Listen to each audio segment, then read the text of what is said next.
मैं doctor RP. Singh आपका अपने YouTube channel doctor Raghav Ayurveda शक्ति में स्वागत करता हूँ। कफ चिकना, पतला, ठंडा और मुलायम पदार्थ होता है जो शरीर की रक्षा एवं मुख्य गुहाओं के आंतरिक अंग को चिकनाई देने के लिए शरीर द्वारा ही उत्पन्न किया जाता है।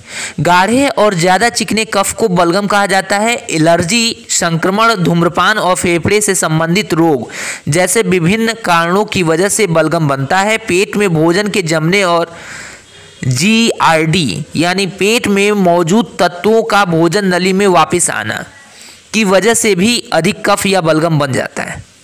आयुर्वेद के अनुसार शरीर में कफ दोष के खराब होने पर बलगम की समस्या होती है।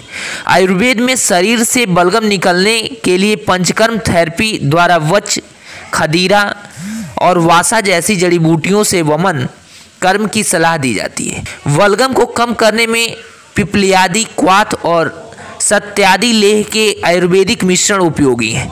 हल्के भोजन का सेवन एवं ठंडे तथा बासी भोजन से दूर रहकर बलगम की समस्या को कम किया जा सकता है। धूम्रपान के कारण सांस से संबंधित समस्याओं का खतरा रहता है जिनमें बलगम ज़्यादा बनता है, इसलिए धूम्रपान को छोड़कर अपनी जीवन शैली में अच्छी आदतों को अपनाना चाहिए। बलगम की आयुर्वेदिक दवा में पहला है हरिद्रा यानी हल्दी। हरिद्रा में शक्तिवर्धक, सुगंधक और उत्तेजित करने वाले गुण होते हैं। ये कई तरह के स्वास्थ्य विकारों जैसे कि एडिमा, डायबिटीज, खांसी, पीलिया, त्वचा विकारों और मूत्र संबंधी रोगों के इलाज में उपयोगी है। जीवाणुरोधी जड़ी बूटियों होने के कारण हरिद्रा बैक्टीरियल संक्रमण जैसे कि टीबी के इलाज में उपयोगी है। टीबी की बीमारी में बलगम ज़्यादा बनने लगता है। हरिद्रा कफ को बाहर निकालती है जिससे खांसी और छाती में बलगम जमने की समस्या से राहत मिलती है। अगला है वच। वच एक तीखी जड़ी बूटी है जिसमें ऊर्जादायक और उत्तेजक गुण होते हैं। ये सर्दी खांसी की प्राकृतिक दवा एवं कफ निस्सारक है जो कि बलगम को कम, छाती में कफ को साफ और दिमाग को शांति प्रदान करती है। वच तंत्रिका, श्वसन, परिसंचरण और प्रजनन प्रणाली पर कार्य करती है। ये जड़ी बूटी विभिन्न रोगों जैसे कि अर्थराइटिस, बहरेपन, इंसोमनिया, नसों में दर्द, सिर दर्द और साइनस को नियंत्रित करने में असरकारी है। अगला है वासा। वासा श्वसन तंत्रिका, उत्सर्जन और परिसंचरण प्रणाली पर कार्य करती है। इसमें एंटीऑक्सीडेंट, प्रतिरक्षा तंत्र के कार्य में सुधार और सूजन रोधी गुण है। इसका इस्तेमाल मिर्गी, उन्माद, हिस्टीरिया, मसूड़ों से खून आना, सूजन, त्वचा रोगों और नसों में दर्द के इलाज में किया जाता है। पारंपरिक रूप से वासा का प्रयोग खांसी को रोकने के लिए किया जाता है। ये ब्रोंकाइटिस, अस्थमा, खांसी, टीबी और ब्रोंकाइल अस्थमा के इलाज में असरकारी है। अगला है खदीरा। खदीरा तिक्त यानी तीखा और कसाय संकुचक गुणों से युक्त है।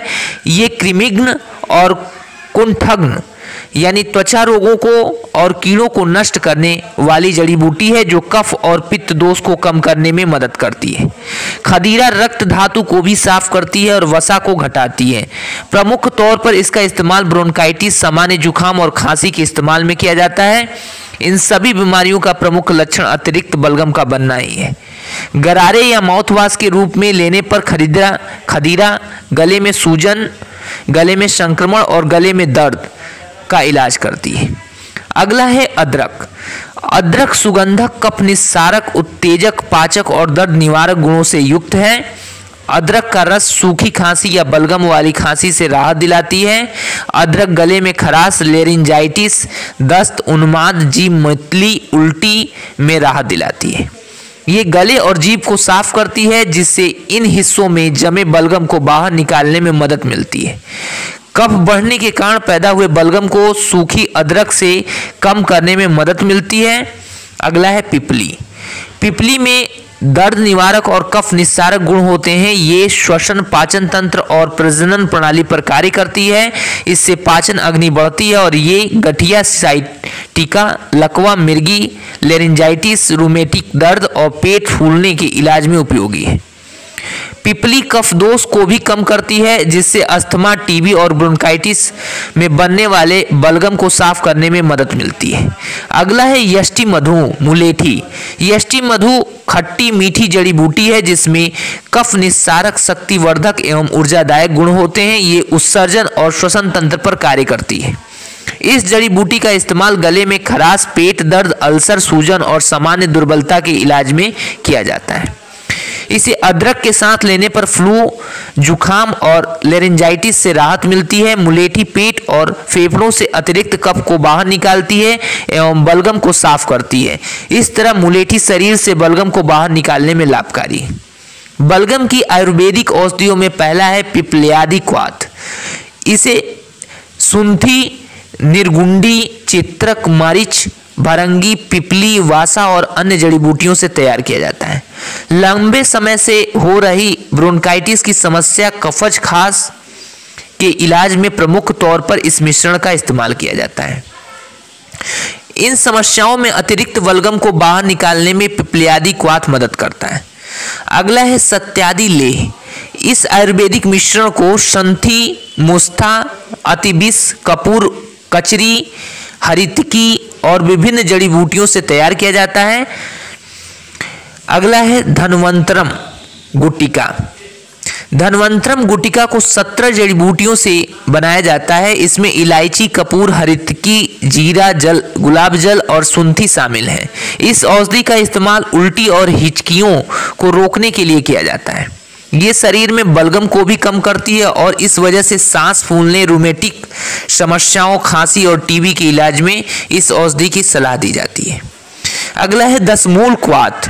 दसमूल क्वाथ एक काढ़ा है जिसे गोछुर, बेल, अग्निमंथ और विभिन्न जड़ी बूटियों से तैयार किया गया है। ये औषधि हिचकी, वात व्याधि यानी वात बढ़ने के कारण हुए रोगों, चेहरे पर लकवा के इलाज में उपयोगी है। दसमूल क्वाथ अस्थमा की बीमारी में अतिरिक्त बलगम को साफ करने में मदद करती है। आयुर्वेद के अनुसार बलगम होने पर क्या करें और क्या नहीं करना चाहिए, तो अपने आहार में अनाज जैसे जौ और पुराने चावल और गेहूं, दाल, सब्जियां और फल जैसे कि अंगूर, बैगन और पटोला यानी तरोई को शामिल करें। साष्टिक चावल, सूखी अदरक, लहसुन, बकरी का दूध, शहद, काली मिर्च, गुड़, मूली, सहजन, कुल्थी और इलायची लें। नियमित व्यायाम करें। और क्या न करें, कंद वाली सब्जियां जैसे कि आलू और शकरकंद न खाएं। दही, मक्का, बेसन और सरसों की पत्तियां न खाएं। मछली और सूखे खाद्य पदार्थों से दूर रहें। ठंडा पानी न पिएं। धूम्रपान न करें। प्राकृतिक इच्छाओं जैसे कि भूख, प्यास, पेशाब, मल त्याग की क्रिया और भावनाओं को दबाएं नहीं। भैंस का दूध और काले चने न लें। दिन के समय न सोएं एवं जमीन पर सोने से बचें। ज़्यादा ठंडे वातावरण से दूर रहने की कोशिश करें।